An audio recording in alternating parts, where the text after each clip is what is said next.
Allora, benvenute e benvenuti, autorità, signore e signori. Siamo molto lieti di celebrare e rinnovare anche in questa occasione i nostri vincoli ideali e culturali con la Fondazione Balzan, fondati sin dalle origini sull'autonomia e la libertà della ricerca scientifica. La Fondazione Balzan è infatti ormai largamente nota in tutto il mondo come promotrice delle arti e delle scienze e dei valori di umanità, fratellanza e amicizia fra i popoli. Tutto ciò sotto il segno della libertà e dell'autonomia. Sono i principi ai quali Lina Balzan, sull'esempio del padre Eugenio, volle che si ispirasse la Fondazione, imperniata saldamente sulla collaborazione italo-svizzera, europea e internazionale, con un esempio di rara e concorde unità di intenti che ne costituisce il patrimonio che la contraddistingue e che viene gelosamente custodito. In questi 80 anni, grazie alle scelte del Consiglio della Fondazione Balzan, Premio, e del Comitato Generale Premi, il Premio Balzan ha raggiunto un prestigio di assoluta eminenza presso gli scienziati, le istituzioni culturali e politiche e nell'opinione pubblica.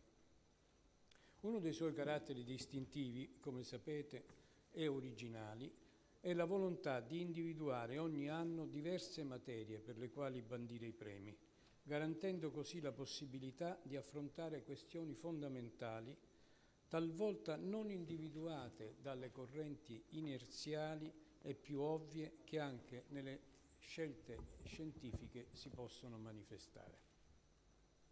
E assicurando altresì lo sforzo di premiare i migliori, come le sue scelte, non raramente anticipatrici anche di quelle di altri pur importanti premi, come è stato dimostrato, anche recentemente dall'assegnazione del Premio Nobel 2022 per la fisica ad un premiato Balzan.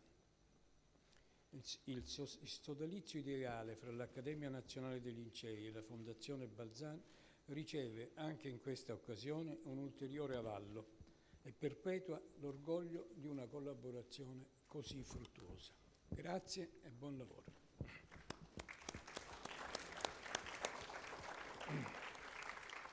La parola al Presidente Alberto Quadio Curzio.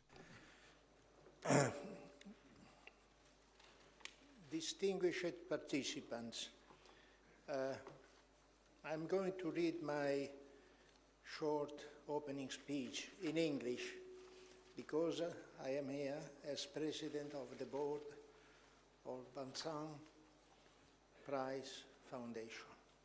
Otherwise, I should speak Italian, or I say often, a little bit joking, I should speak Latin because in our back we have the picture both of Galileo Galilei and Federico Cesi, who wrote together a very famous pamphlet, La libertà di filosofare in naturalibus, which means freedom of philosophy in natural sciences and in naturalibus, which is untranslatable in a certain way. Today, 5 outstanding scholars are being honored, 3 in natural sciences, Robert Langer, Dorte Dar Jensen, Hans Horlemans, and 2 humanities, Martha Nussbaum and Philip Borman. These outstanding personalities will be presented by Professor Maiani, President of the General Prize Commission of the Foundation. I have to say that yesterday we had an impressive forum. In my memory, one of the most interesting since I am a member of Balzan Foundation. The discussion, the presentation of the 5 prize winners were really admirable. And the discussion was very interesting indeed. So many thanks to the prize winner for what yesterday and in their life made along years. I want to express my gratitude to the Swiss ambassadors, Dr. Schulze, and the delegators of many, many embassies, United States and Canada mainly, who are here. And of course, it's a pleasure to see here Dr. Girgis, who is the president of Balzan Foundation Fondo, and of course, Professor Maiani, and last but not least, Professor Antonelli, who chair the Accademia Nazionale dei Lincei, which hosts us, as usual, with friendship and prestige. I have to say something about the Balzan and about the success of the history of Balzan, which has been written by the laureates, the prize winner, by their genius, and certainly not by other geniuses. They are the genius, and we have gratitude to them for what they have done. This year, more or less, we reached the 60 years of Balzan Foundation. There are some time break along history due to many reasons. Balzan started more or less in 61, even if the first prize will be delivered in 62, and I'm going to say something about that. We have decided to publish a book with the photos and the motivation of the prizes, which are indeed not only enough to express the feelings and the gratitude of Balzan to the winner, but also for a kind of teaching to all prizes which are every year delivered. What I call the synthesis of the motivation, I think that they and the winner demonstrate how science and humanities contribute to the design of human progress, both human progress. From the international and organizational point of view, as I said before, the success is due to the Balzan system, which is composed by two foundations, the fund chaired by Girgis Musi, and the Italian one chaired by myself. It is of emblematic importance to recall that the first prize, as I said, decided in 61 but delivered in 62, went to the Nobel Foundation and was presented to King Gustavus Adolf of Sweden in Rome, was delivered by the President of the Italian Republic, Antonio Segni, 62. It was the Balzan Prize for Humanity, Peace and Fraternity among peoples, with the following motivation: for its admirable work, setting a shining example of brotherhood of all peoples all over the world, reaching beyond all borders without distinction of nationality, political interest, trends, and ideologies. That was the motivation of the first Balzan Prize. In 63, I have to say, the history of Balzan Prizes decided in 62, so the decision was the year before and the delivery was the year later, was awarded to scientists and scholars in various fields of knowledges. The prize were presented in Rome by the delivered and presented in Rome by the President of the Italian Republic, Antonio Segni, again, and were awarded to Hindemith, Music, Germany, Kolmogorov, Mathematics, Russia, Elliot Morrison, History, United States, Carl von Frisch, Biology, Austria. 3 souls of human culture: European, American, and Russian. I don't go through the motivation, which are, after all, in the booklet, so-called libretto di sala, and you can see this motivation.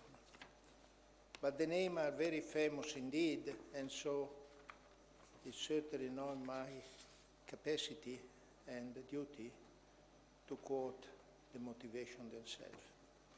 The same year, 63, the prize for humanity, peace, fraternity among people like that delivered in 62 to the King of Sweden was given to the Pope John XXIII, Giovanni XXIII, by, of course, the President of the Italian Republic, with the motivation for having contributed to maintaining peaceful relationship between nations, encouraging mutual understanding among people, and establishing contacts outside the Christian community. The award given by the President of the Italian Republic the day before the prizes to the mentioned scientists was delivered in the Vatican City for reasons of respect for another state, chief of state. But the day after, which is extremely important, the Pope went to Quirinale to listen the lectures of the 3 prize winners. He went there to recognize the importance of science, of humanities, beyond any kind of border.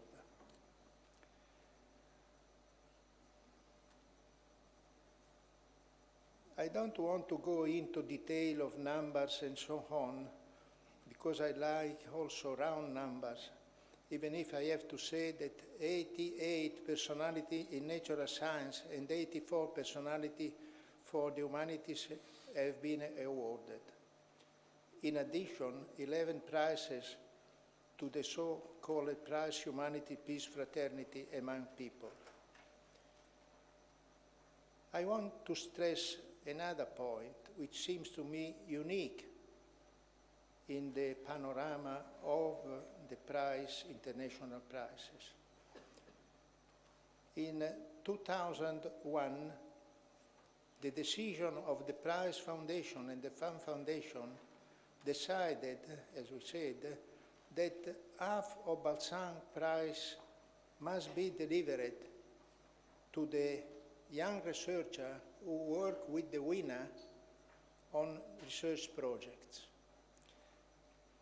We had, since then, more or less 500 young researchers involved in these science processes. Among them, we have more or less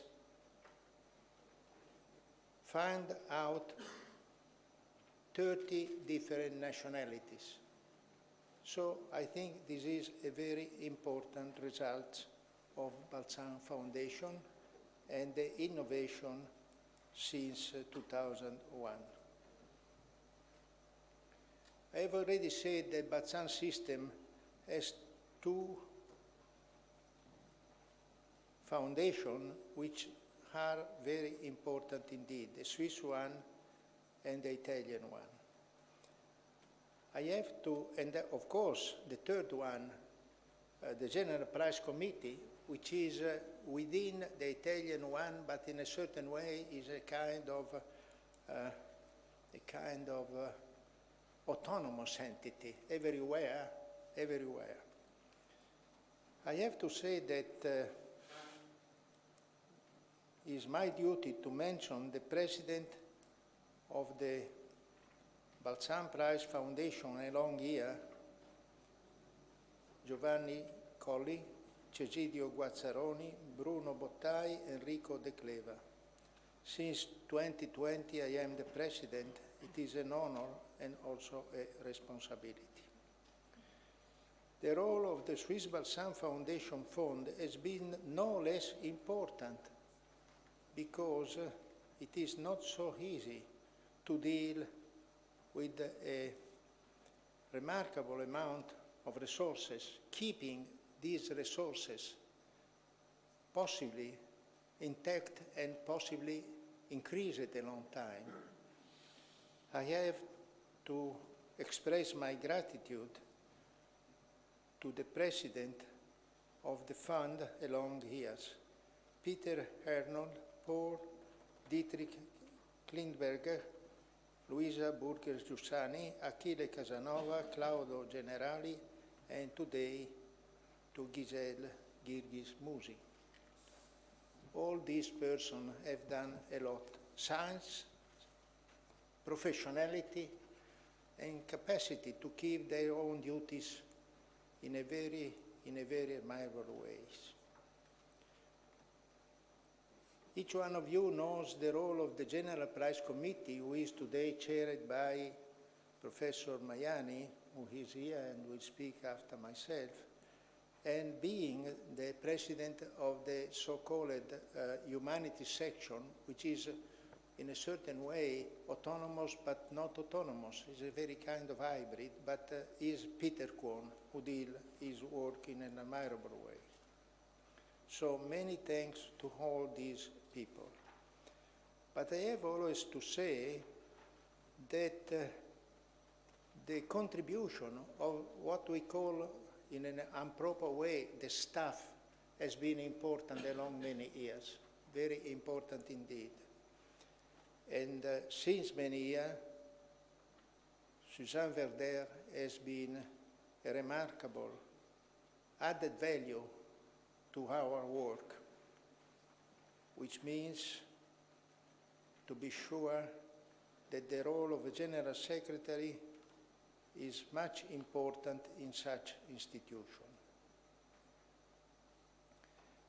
It is not my duty to go through the success of the choices of the General Prize Committee, but I want to mention two personalities who, one since yesterday and the other since some time, are members of the two bodies.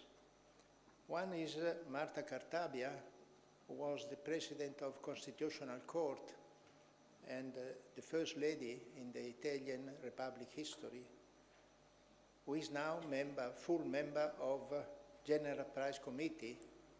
He had a period of absentia because the role of Minister of Justice.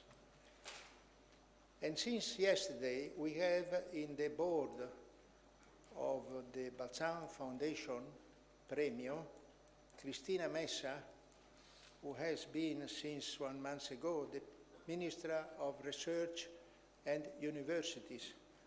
And before that was probably one of the first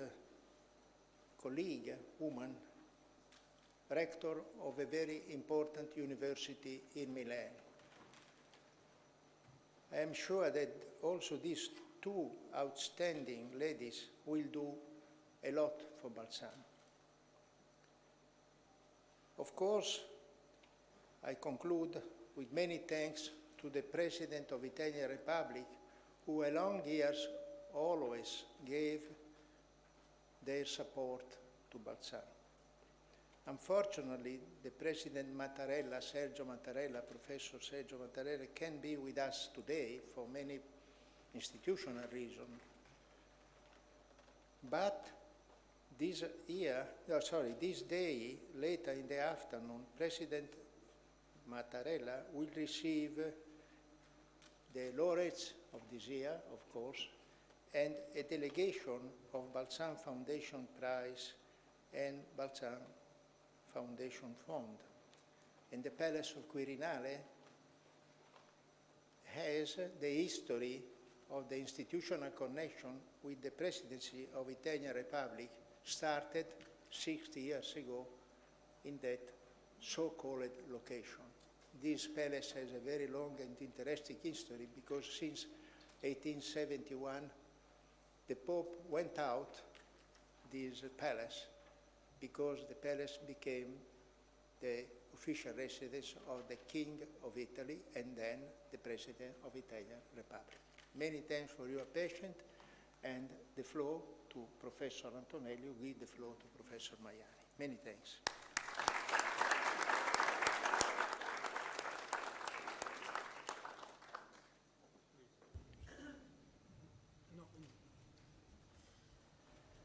Madame l'ambassadrice de Suisse en Italie, Mesdames les représentantes des ambassadrices... Merci. Je recommence.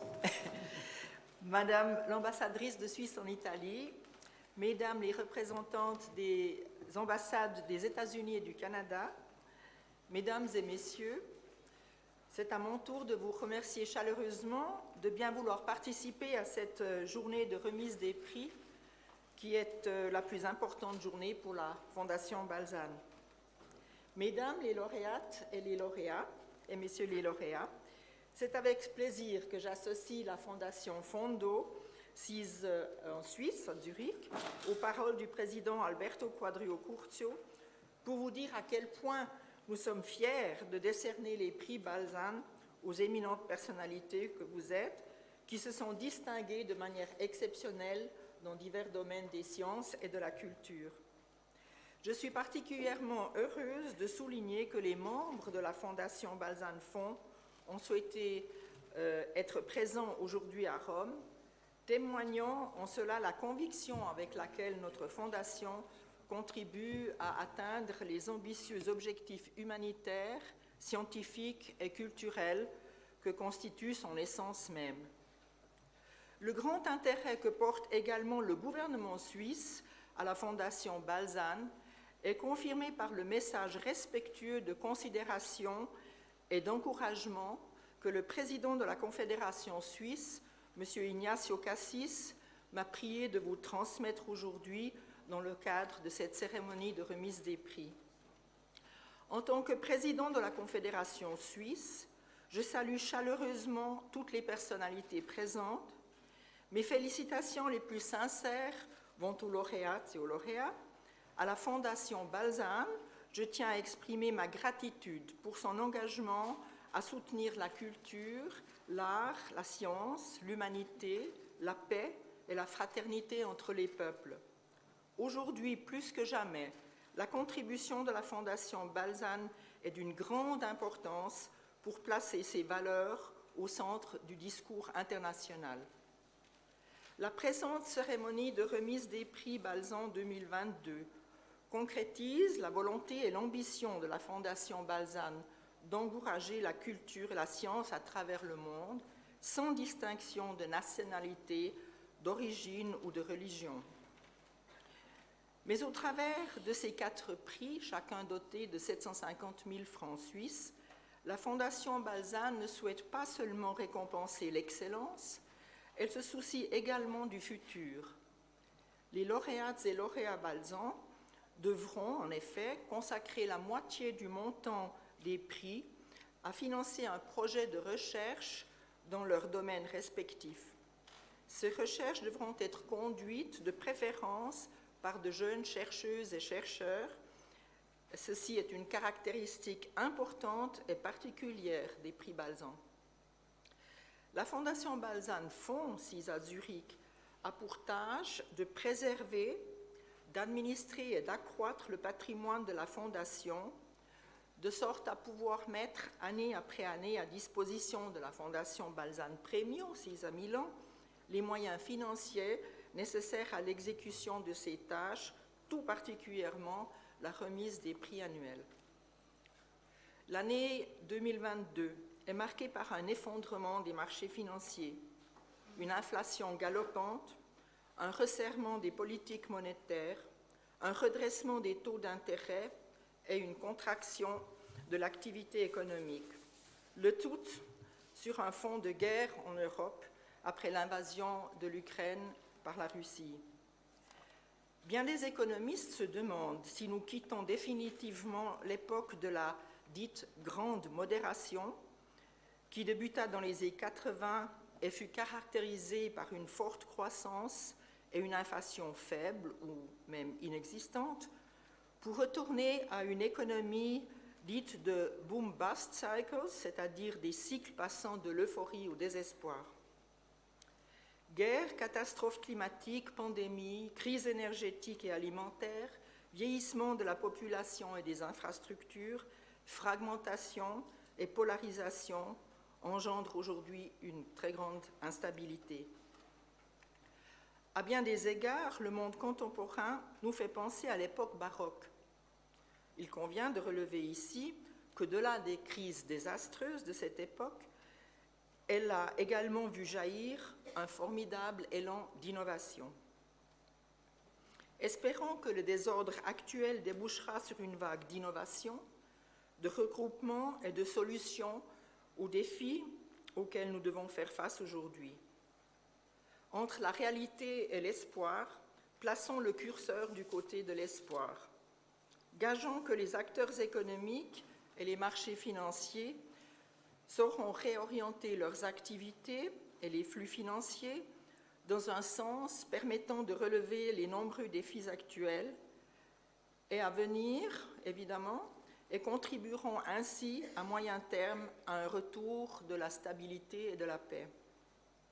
D'ici là, nous espérons et pensons que les réserves sagement accumulées pendant les bonnes années nous permettront de continuer à remettre annuellement et sans interruption les prestigieux prix Balzan. Permettez-moi pour conclure de souligner à quel point nous sommes fiers du caractère italo-suisse de notre fondation. Nous sommes convaincus que ces activités reflètent parfaitement le dialogue et les influences culturelles réciproques de nos deux pays. Je vous remercie encore une fois, mesdames et messieurs, de votre présence et de votre attention. Merci.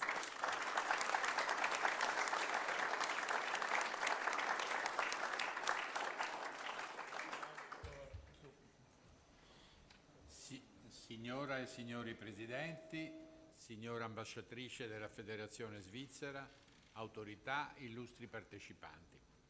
Nel settembre 2022 il Comitato Generale Premi della Fondazione Balzan, composto dai professori Frances Ashcroft, Marta Cartabia, Sir Klöting, Paolo De Bernardis, Borge Dideriksen, Salva El-Shawan Castello Branco, Charles Godfrey, Nathalie Einich, Jules Hoffmann, Peter Kuhn, Luciano Maiani, Thomas Meissen, Stephen Mulhall, Marian Schwegman, Maria Stromme e Peter Suter, ha preso in esame le molte proposte pervenute da accademie, università ed eminenti personalità della cultura di tutto il mondo e dopo lunghe e appassionate discussioni ha scelto i vincitori dei premi 2022.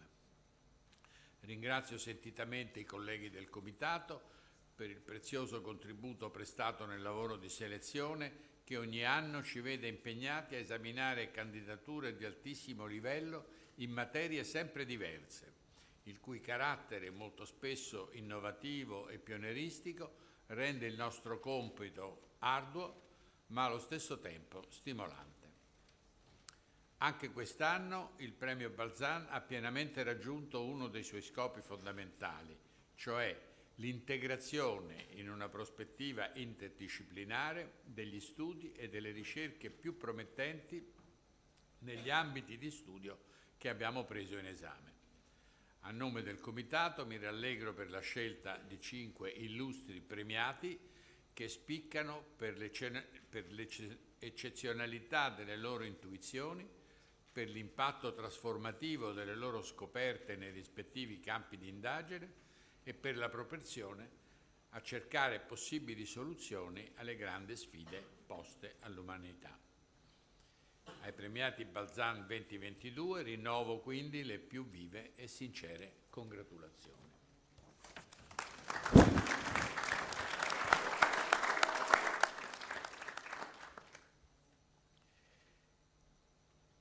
Il premio Balzan 2022 per l'etnomusicologia è stato assegnato a Philip Bolman del Department of Music dell'Università di Chicago per il suo contributo fondamentale all'etnomusicologia e più in generale alla ricerca musicale e per i suoi studi su musica e nazionalismo europeo, musica, razza e incontro coloniale, globalizzazione, intersezioni tra musica e religione, musica ebraica in epoca moderna ed esecuzione di musiche urbane ebraiche improntate alla ricerca storica.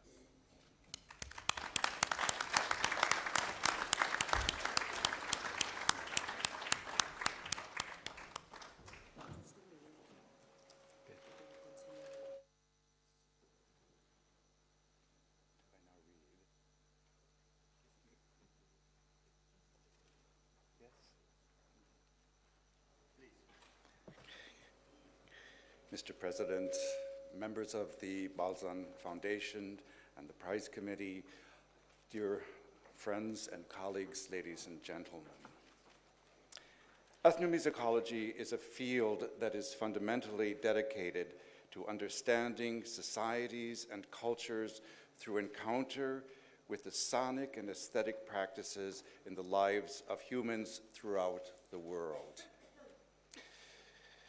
It is a field concerned with engaging the individual and the collective alike. Above all, their interaction and the local and global diversity it makes possible. The work I have accomplished over many years has only been possible because of the individuals, communities, and collectives I have encountered as an ethnomusicologist whose field has consistently been international. The extreme honor and profound humility I feel as the recipient of the International Balzan Prize in Ethnomusicology are all the greater because I was able to listen to and hear the vox populi, the voices of the people, the collective song that yields moral and ethical action. It is with the deepest gratitude that I accept the Balzan Prize. Although many think that ethnomusicology is a relatively new field, made possible through the implementation of modern technologies that record, preserve, and disseminate sound, the aesthetic and philosophical foundations of the field stretch to the earliest attempts to understand human societies and the natural and sacred worlds of which they are parts. The narrative and musical genres that ethnomusicologists study, for example, epic song, are among the oldest oral and literary forms, the transmission of which depends on the power of song to engender common belief systems and political unity. The earliest philosophical and theoretical works on music and the complex of aesthetic practices from which it is inseparable, such as the 3rd century Natya Shastra, circulated globally for centuries and continue to influence the understanding and practice of the arts across South and Southeast Asia in the 21st century. It is hardly surprising that ethnomusicology would become one of the first fields dedicated to the truly global pursuit of knowledge. Critical to the global pursuit of knowledge, moreover, is the search for how knowledge, through music and sound practices, shapes ways of being in the world. The ontologies whereby individuals and collectives shape the everyday and seek the transcendent. For the past half-century, ethnomusicologists have employed ethnography to set a more sweeping ontological turn in music studies in motion, exploring new sites of encounter opened by media studies to popular music, and mobilizing critical sets of inquiry into the political. The historical longue durée of ethnomusicology today joins in counterpoint with the history of the present. the political crises of the 21st century, the plight of refugees seeking to cross national borders, the agency of music in giving voice to peoples of color or difference, the challenges of and to musical heritage, the struggle for sovereignty against violence. Increasingly, these occupy the global borderlands to which ethnomusicologists take critical practices of ethnography. Such borderlands, too, become precarious as the global climate crisis intensifies, and they require music scholars to develop new approaches to encountering the ontologies of music in the Anthropocene, not least by listening into the sound worlds of non-humans. I particularly welcome the International Balzan Prize in Ethnomusicology because it allows me to make a critical contribution to the ontological turn that draws the interdisciplinary collective of students and scholars inspired by the modern field of ethnomusicology to the sonic borderlands in the global history of the present. By focusing on sonic borderlands, this new Balzan collective will create new disciplinary connections and enhance particularly the conversations that have traditionally taken place across borders. Young scholars with roots in the social sciences will find encouragement to deepen ethnographic study, especially along the borders crossed by migrants and refugees. Music historians and philosophers will have opportunities to explore and realign aesthetic borders. By drawing together, these will have the numerous disciplines that contribute to ethnomusicological thought. The Balzan Prize can strengthen the collaborative potential of a much larger field of scientific inquiry. Critical to the role of such scientific inquiry, moreover, is that it can also become public-facing, and that its programs and publications can enrich and engage the broadest possible collective.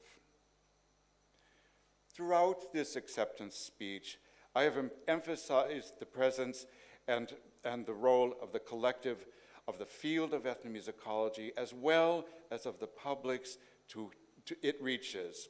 I do so not only to provide a concise intellectual history of the field, but also to express my indebtedness to the many from whom I have learned. My coming of age as an ethnomusicologist was possible because of remarkable teachers. Bruno Nettel at the University of Illinois at Urbana-Champaign, Amnon Shiloach in Jerusalem, Karl Dahlhaus and Otto Holzapfel in Berlin and Freiburg im Breisgau, and many more. I learned early on that my fieldwork could and should take me to those who labored, farmers and workers, and soon thereafter it would take me to those who suffered, to the immigrants and refugees who fled Europe from the Shoah, and to those who were unable to do so. I have found it critical to enter the spaces of encounter unsettled by colonialism, racism, and genocide. Even under such difficult circumstances, those with whom I have conducted fieldwork become my teachers. The same must be said about my students, who are the most critical and caring of all my teachers. Just why I was able to hold remarkably diverse and international visiting professorships in the United States, Germany, Israel, Austria, Italy, Croatia, I don't really know. But surely this was the reason the collective of students from whom I have learned has increased immeasurably. Please permit me to conclude these remarks accepting the International Balzan Prize in Ethnomusicology by expressing my appreciation again to the Balzan Foundation and to the remarkable collective who have made my work and career possible.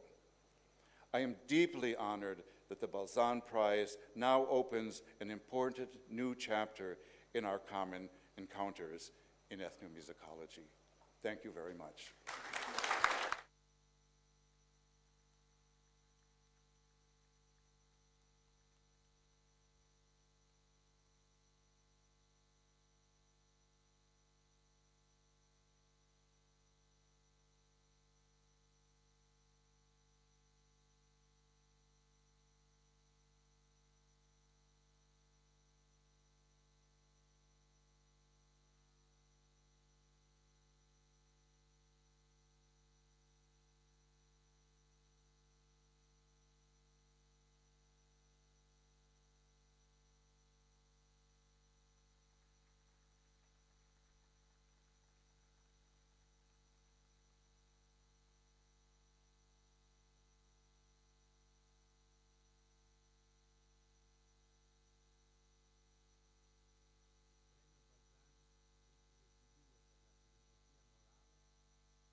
Il premio Balzan 2022 per la filosofia morale è stato assegnato a Martha Nussbaum della Law School of Philosophy Department dell'Università di Chicago per il suo incessante contributo a un ampio spettro di argomenti filosofici che insieme ridefiniscono la comprensione del nostro essere etico, per la sua concezione trasformativa degli obiettivi della giustizia sociale, tanto a livello locale che a livello globale, per la propensione a colmare il divario tra mondo accademico e società.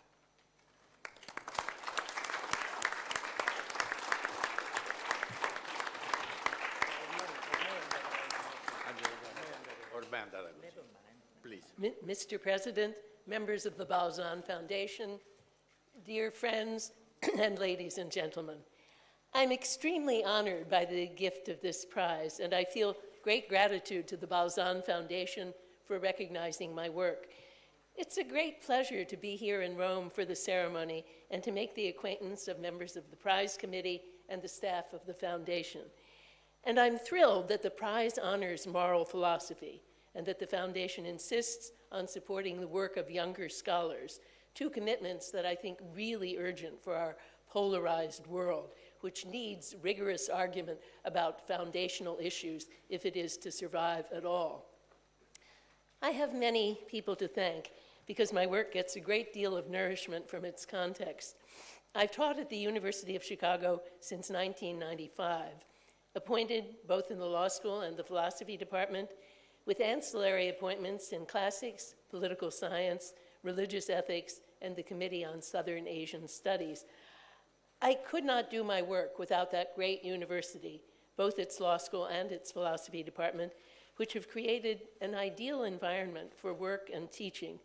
If I singled out all the individuals I want to thank, starting, as I would have to, with my family and my elementary and high school teachers, this speech would go on, and I would be played off the stage like those self-indulgent actors at the Academy Awards ceremonies.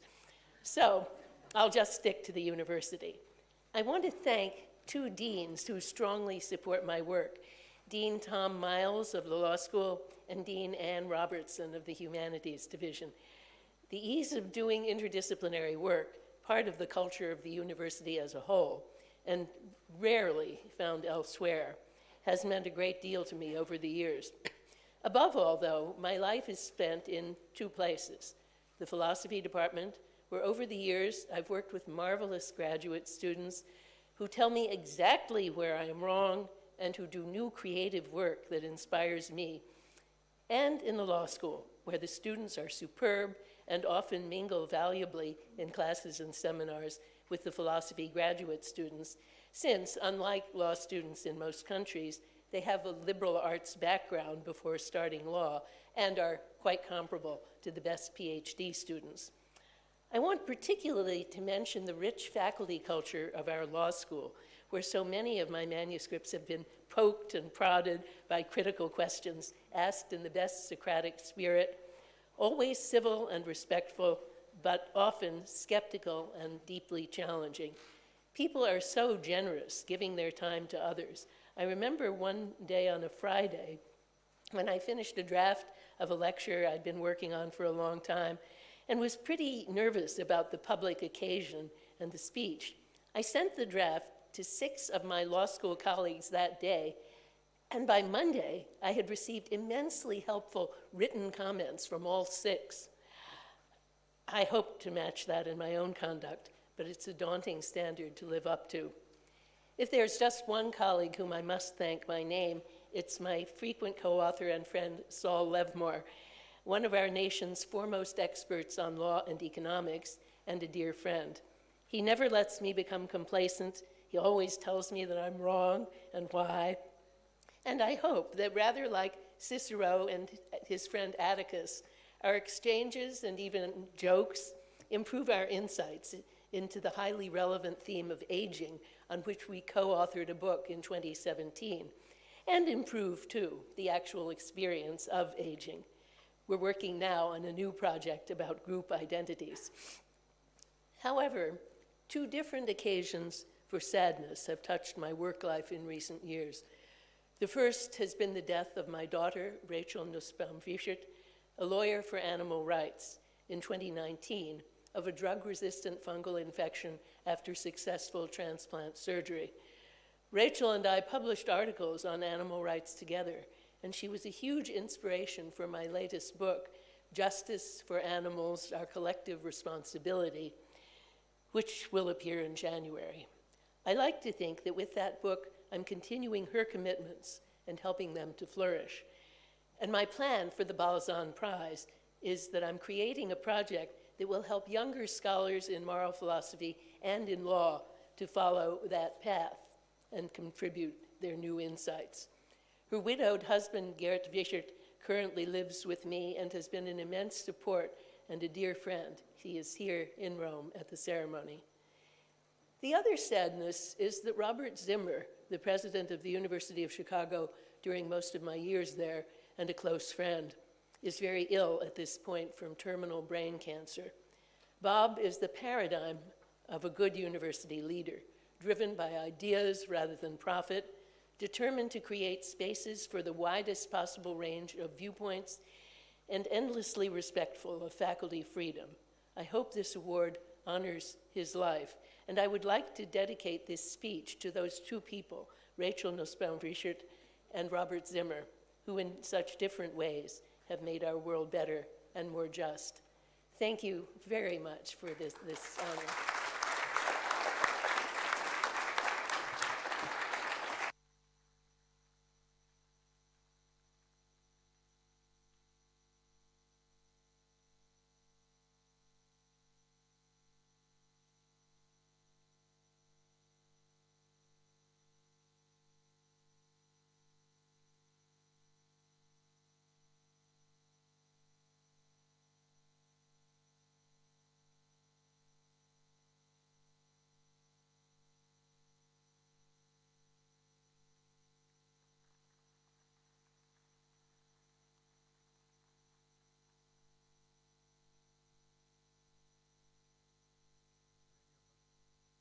Il Premio Balzan 2022 per i biomateriali e per la nanomedicina e l'ingegneria dei tessuti è stato assegnato a Robert Langer del Massachusetts Institute of Technology per la ricerca all'avanguardia sui biopolimeri e sui biomateriali e sulla loro sintesi, per aver sviluppato il campo della nanomedicina, compresi i progressi relativi ai vaccini mRNA e all'ingegneria dei tessuti.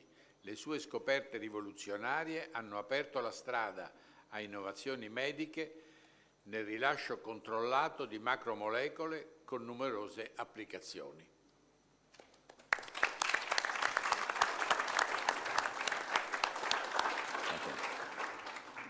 Mr. President, members of the Foundation, ladies and gentlemen, thank you so much. I feel so privileged to receive this remarkable award from the Balzan Foundation. It's really an honor to be here with these other recipients and also to follow in the footsteps of the people who have won it before. I thought I'd tell you just a little bit about kind of the winding path that took me here.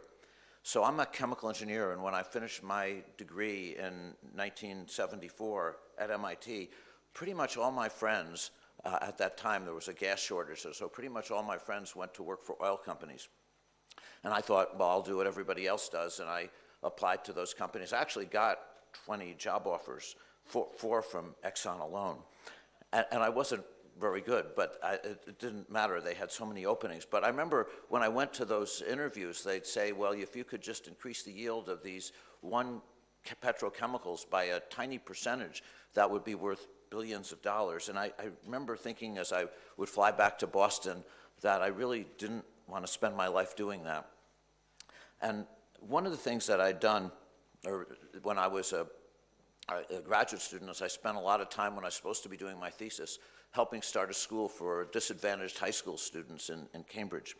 And I'd gotten very involved in creating new chemistry curriculum, and so and math curricula. And so one day I saw an ad to do just that as an assistant professor at what's called City College of New York. So I wrote them a letter applying for a job, but they didn't write me back. But I really liked that idea, so I found about 40 ads like that. I wrote to all of those schools, and I don't think any wrote me back. So that wasn't going so well. So I thought, what other way could I use my chemical engineering education to help people? And I thought about medicine. So I wrote to a lot of hospitals and medical schools. They didn't write me back either. And then one day I remember going to the lab, and one of the older scientists said to me, he said, Bob, there's a surgeon in Boston named Judah Folkman. And he said, sometimes he hires unusual people. He thought very highly of Dr. Folkman. I won't say what he thought about me. But at any rate, so he offered me this job, and I began working at Children's Hospital. I was the only engineer there. And the project that I began working on involved developing tiny little particles, micro or nanoparticles, to deliver substances that were very large molecules to study how cancer blood vessels grew and hopefully lead to new ways to treat cancer, which ultimately they did, but not for many years. When I mentioned that these substances are large, just to give you ideas of what I mean by a large molecule, like a protein is a large molecule, and some of you may have heard of DNA or RNA, those are large molecules. And nobody had ever before that come up with a way to take little particles and encapsulate these substances in them and deliver them over a period of time. In fact, the literature said you couldn't do that. I think the only thing I had going for me is I hadn't read the literature. So I tried to do this. I actually spent several years in the laboratory trying to find even one way to get this to work. But what I did find is at first I found over 200 different ways to get it to not work. But finally I made a discovery that showed that you could do this. We published it in the journal Nature. But when I first did this, pretty much the entire scientific community ridiculed it. My first 9 research grants were rejected very, very soundly. And then by this time I thought, well, maybe I'll apply for faculty jobs again, and this time in chemical engineering, my discipline. But when I did, no chemical engineering department in the world would hire me. They said, this bio stuff you're doing doesn't make any sense. Finally, I got a job offer in a nutrition department. And the reason I got it, the guy who was the head of it, Nevin Scrimshaw, who was a visionary nutritionist, he liked me, but he was kind of what I call a benevolent dictator kind of department head, meaning that he offered me the job, but he didn't bother to ask anybody else in the department what they thought, which might have been okay, except for the fact that the next year after I joined the department, he left.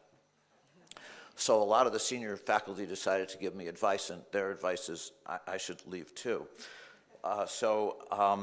There I was, getting my grants turned down, people not believing in my research, and even having little hope of even keeping my lowly assistant professor job.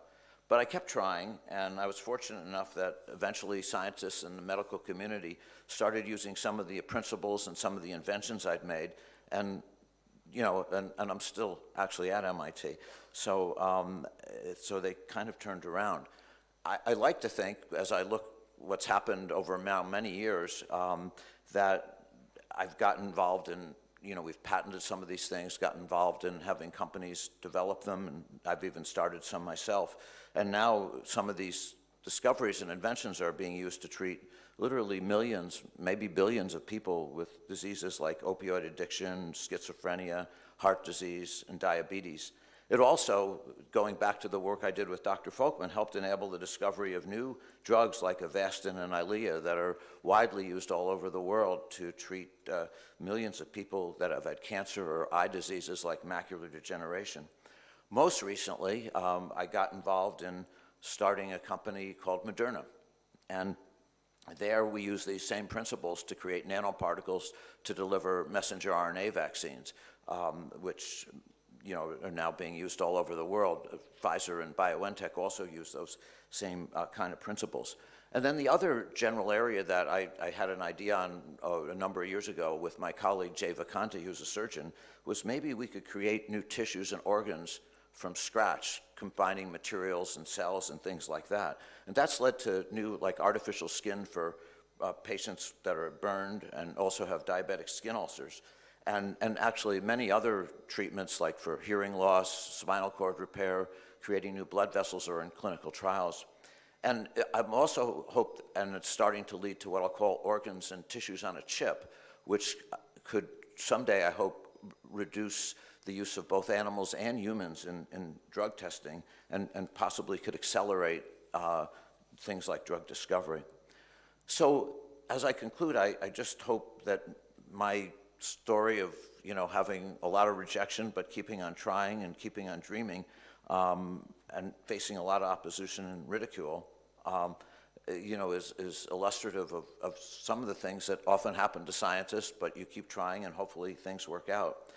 I never would have been here without having had just amazing students and postdocs at MIT over many, many years, and having a terrific staff both in the past and today. I also wouldn't be here without my wife, Laura, who's been just a tremendous supporter, and my children, two of whom are here today.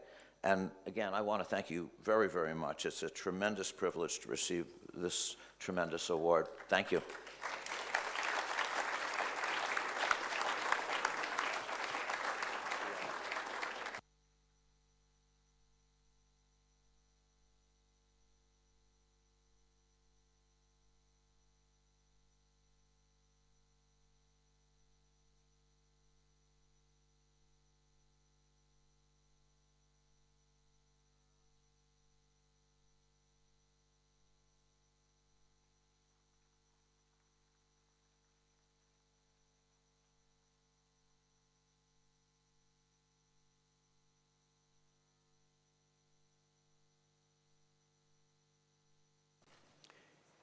Il Premio Balzan 2022 per la glaciazione e la dinamica delle calotte polari è stato assegnato a Dorte Dahl Jensen del Niels Bohr Institute, Università di Copenaghen, e Johannes Hans Erlemans, professore emerito all'Institute for Marine and Atmospheric, Utrecht University, per i fondamentali e innovativi contributi congiunti e complementari alla dinamica della glaciazione delle calotte polari e per la portata che hanno avuto sulla comprensione del cambiamento climatico e dei suoi meccanismi. Tali contributi hanno aperto la strada a proiezioni più attendibili del comportamento della calotta polare e dei relativi cambiamenti del livello del mare.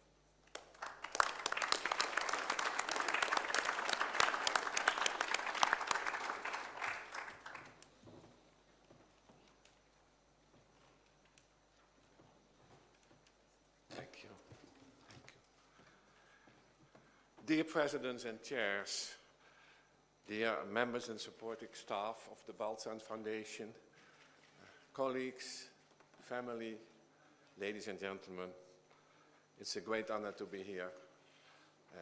I'm slightly frightened, but I think I'll get through. During most of the 4.5 billion years of the history of the Earth, there were no glaciers. At least that's what the geological and geomorphological records tell us. So we live in a very special period where glaciers and ice caps shrink, grow, and leave behind a very special landscape. In fact, glaciers and ice caps are the sculptors of the landscape of the Earth. The deep valleys we see in many parts of the world, fjords, are the result of glacial erosion. Glaciers are very effective in shaping the Earth. Glacial erosion is perhaps 10 times as effective as running water. So in spite of the fact that glaciers were here only for a short period of time, intermittently, they are very important. The thermal balance of the Earth is delicate. If we would have a distance between the Sun and the Earth of a few percent larger, we will probably always be in a glaciarized planet. If it would be a few percent less, we would never have any glaciers. So as I always say, the master of the universe did a very good job for the glaciologists, because we're always kind of in between. What is also obvious from this action of glacial erosion is the formation of freshwater lakes. About 95%, believe me, 95% of all the lakes on the globe, including the beautiful lakes in northern Italy, are the result of glacial erosion.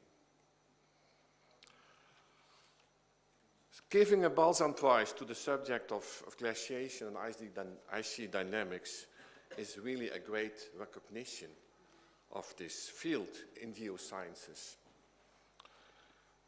My co-prize winner, Dr. Daud Jensen, and me are the lucky ones, but of course we have many students and PhD students and postdocs behind us through the years, technicians also very important for our work. Without them we would be nowhere.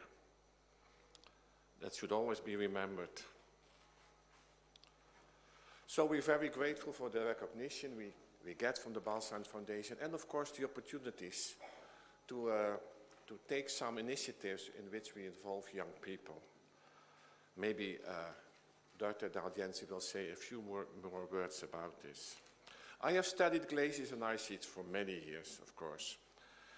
And I started with computer simulation. The glacial cycles of the Pleistocene have fascinated me from the beginning. I constructed computer models, running to the computer department with punch cards. You know, in this time it was extremely primitive. You would type punch cards, few hundred, deliver them to the operator, get your output back in a couple of hours, and then you discover that at some point you had a period instead of a comma. You had to do it all over again. That's how we worked. Yes, but we made it.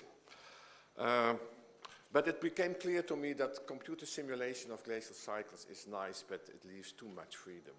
We needed field experiments that would learn us more about the interaction of the atmosphere, the climate system if you like, and the glacier surface, exchange of mass and energy. And so the organization of field experiments with many weather stations and other equipment was inevitable. A lot of logistic problems, of course. You need a lot of money because you have to fly with helicopters and so on. But we did it and we learned a lot from that. And I dare to say that these field experiments were the basis for the much better computer models we have today. What also became a very important aspect of glaciological research is remote sensing. The observation from space has allowed us to do a better diagnosis of the present state of the glaciers. And we need that. We need to zoom in because we have a climate problem. We have a sea level that is rising at, well, the last decade, maybe 4 millimeters per year. And all signs point to a situation where this rise will increase. So we have the possibility now to combine computer simulation, experiments in the field, and Earth observation to do the best possible job. I published a projection of sea level about in 1989. I think it was the first peer-reviewed projection, really. And if you look at the modern projections published by the IPCC, it's rather similar. So in a way, it's a bit sad that talking about energy transition and other things that we kind of lost 30 years. And I really hope that the trust in science, and climate science in general, will become larger in the future. What I did not do was looking into the ice sheets. I'm always interested in how the ice sheets behave in terms of shape and volume, how do they react to climate change. But there's a whole fascinating world inside the ice sheets. And that is the field of my co-prize winner, Dr. Dahl Jensen. So I leave it to her to talk about that. My children are here. They are not glaciologists, but I take them on glaciers every now and then, so they understand my passion. And I'm so happy they are here and that the Balzan Foundation has made this possible. So, ladies and gentlemen, I accept the Balzan Prize with deep gratitude. It is inspiring, and above all, it makes me feel younger. Thank you very much.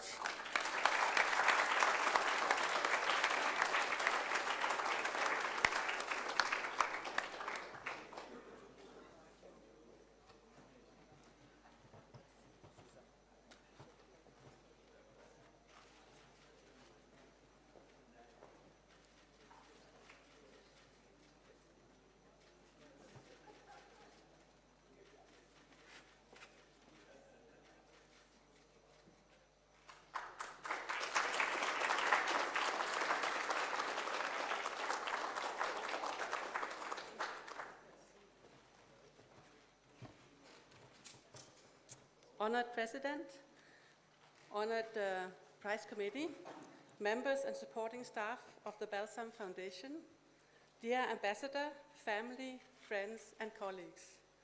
It is an extreme honor to receive the Balzan Prize together with Hans Orlemann, my friend and colleague and collaborator through many, many years. It is a great recognition of my research, but not mine alone. To drill and analyze the deep ice cores from Greenland requires a team with a broad span of expertise. Earlier this year, we celebrated the 100-year day for Professor Willy Dansgaard, who pioneered ice core research in Denmark and in the world.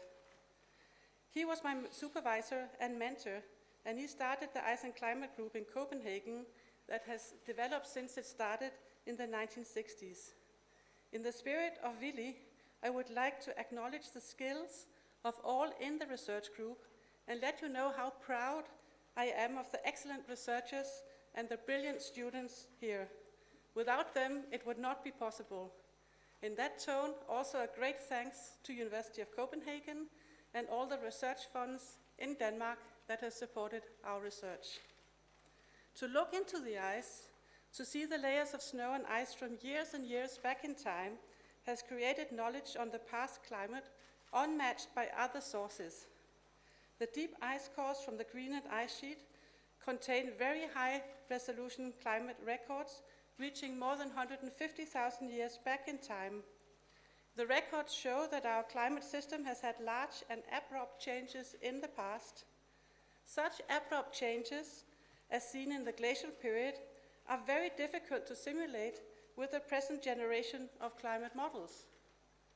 The models predicting our future are well trained to simulate the climate of the last 150 years using the observations for the vast amount of observations and instrumental records. But would they be capable of predicting an abrupt change in the future as they can't do it in the past? That's a very scary question. Our research also shows that it was 5 degrees warmer over Greenland during the last interglacial period, the Eemian. During this long period of 5,000 years, the Greenland ice sheet lost mass corresponding to 2 meters of sea level rise, not more than 25% of the ice sheet.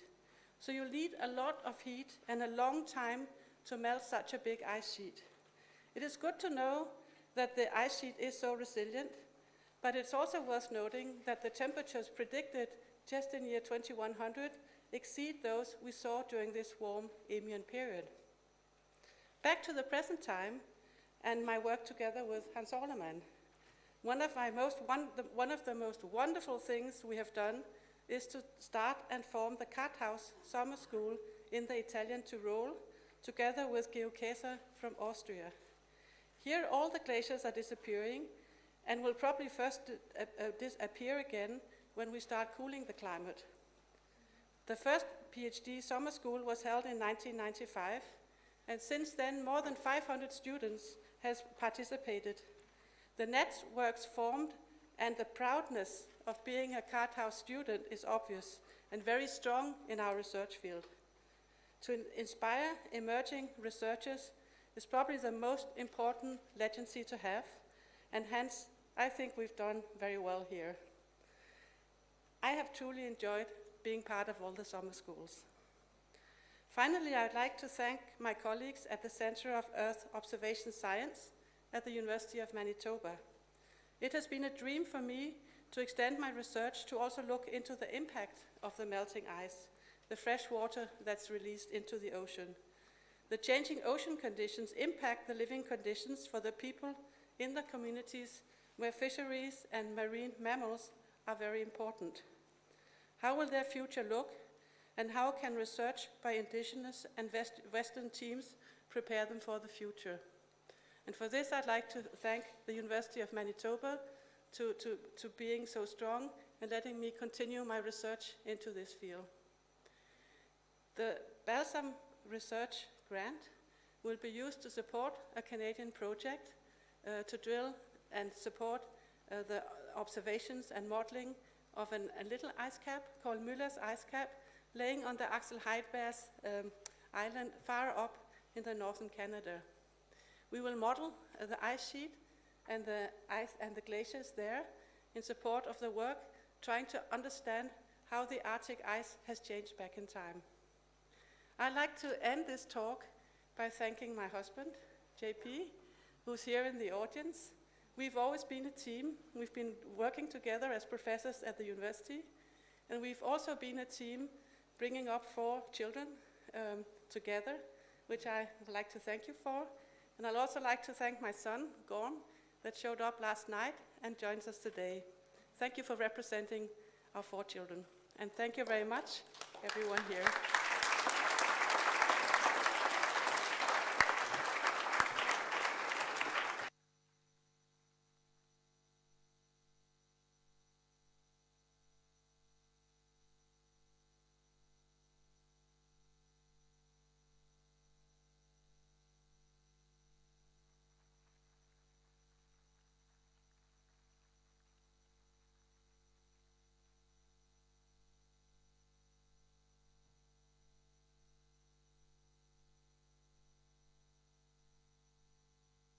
Cerimonia di conferimento dei premi e l'accettazione da parte dei premiati si è conclusa.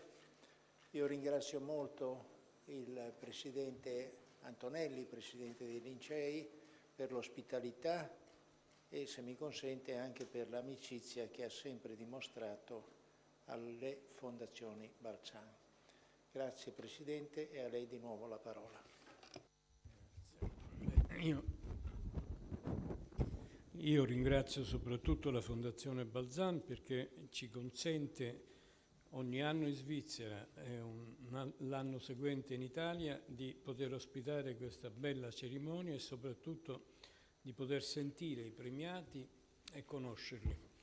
Quindi dichiaro chiusa la cerimonia e vi invito al cocktail che è previsto nell'altra sala.